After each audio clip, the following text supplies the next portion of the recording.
Okay, I'm gonna do my recap as promised. If I can ever get the camera in the right spot.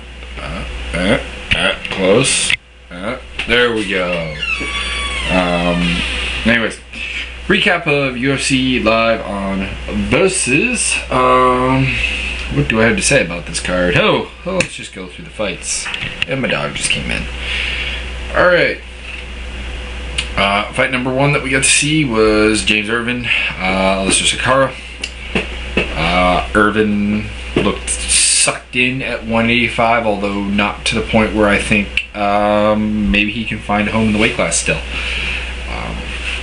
I don't think it will solve his problem, because his problem wasn't size at 205. It was,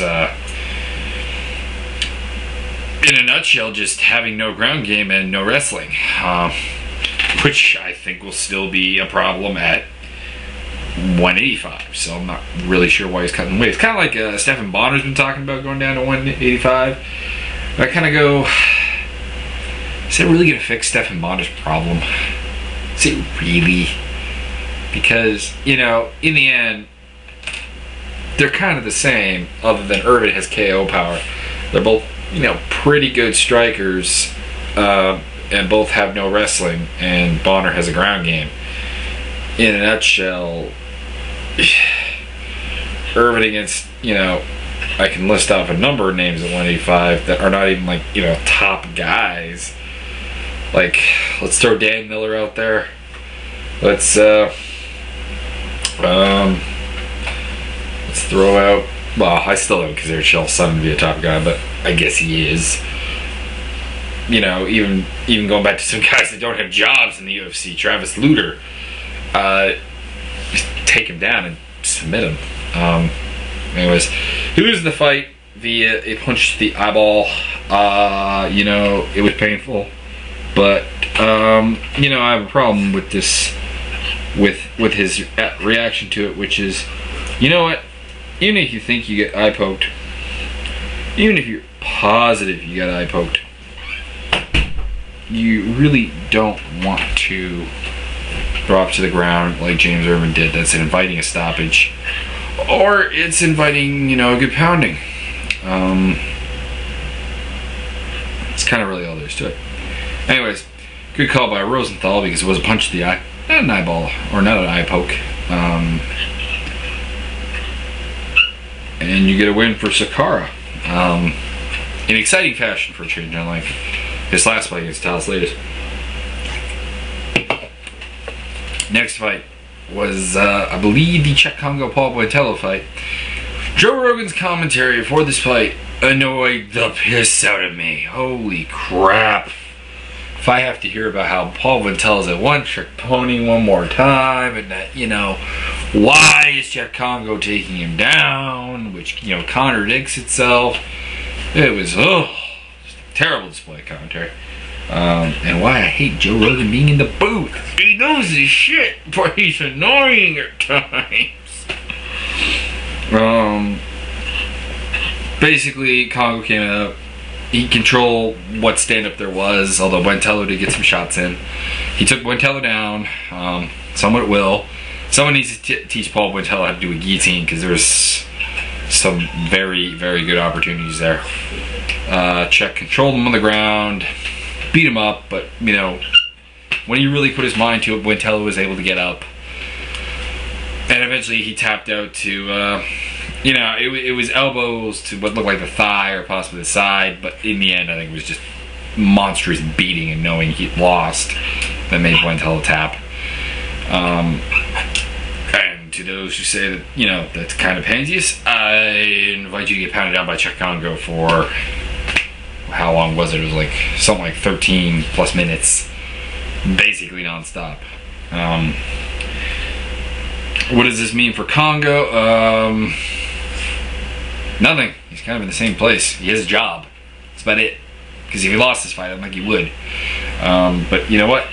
In the end, Congo, he kind of fears stand-up fighters, because, you look at fights even against a guy like Dan Evanson, who he takes down, or repetitively tries to take down, hard knock he tried to take down, and well, he did.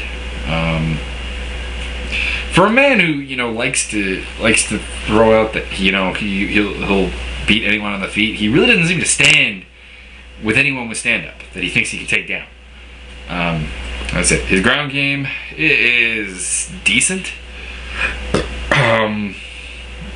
I've been one of the few people that doesn't really pound on Kongo's ground game so much, because if you look at it, I mean, it's not like he's getting submitted right, left, and center or pounded out on the ground. It's just that, for the longest time, his takedown defense has been pretty useless. And he doesn't really have any offense, submission-wise, on the ground. He kind of just gets taken down and, does enough not to get finished most of the time. That's about it. He continues his gatekeeper status that if you can beat Czech Kongo, I guess, in impressive fashion, you're going someplace, and that's about it. But he's never going to get up with his current skill level. Buentello, I think he has a 3-fight deal, so he's got one left, but I don't think he'll get re-signed even if he wins it, unless he, puts up some kind of record-setting knockout a la Todd Duffy style. Next fight, Junior Dos Santos versus Gabriel Gonzaga. This fight's gonna perpetuate this great myth that Dos Santos is this amazing technical striker when he's not. I fully admit that he beats people on the feet, but it's more on the natural gift of he has good hand speed and he hits like a truck.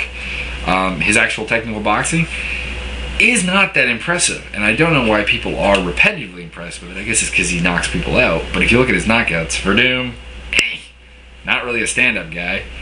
Stefan Struve, terrible boxing. Really, if you look at Struve's height, is the only reason he has anything on the feet. You look at this fight, in the end, Gonzaga, pretty much invited it. He basically said, knock me out. That's kind of all there is to be said about that. I mean, does this, I have no problem with people saying Dos Santos is going to knock someone out, or that Dos Santos is going to do something. I have a problem with people saying he's an amazing striker. Is my problem, because in my book, an amazing striker combines speed, technique, and power. He's really only got 2 parts of the equation.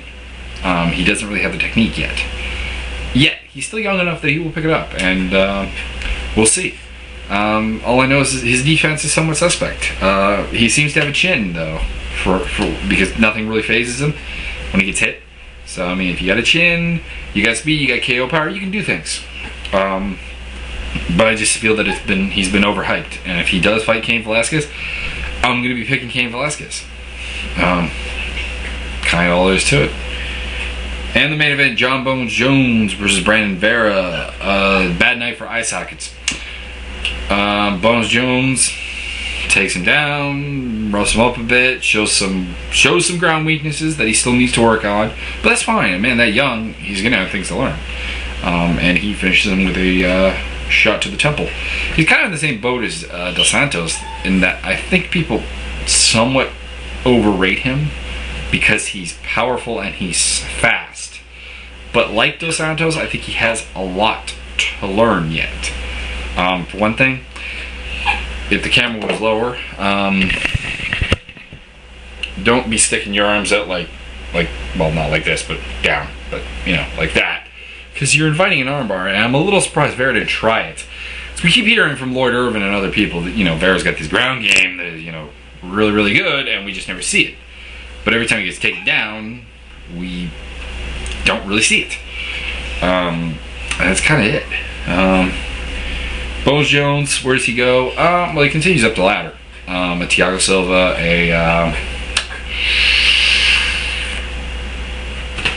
Luis Kane, perhaps. Kane would be a good fight. They're going to be guys who have better, technical stand-up, although he might have some speed and some power for them. And he should be able to take them down.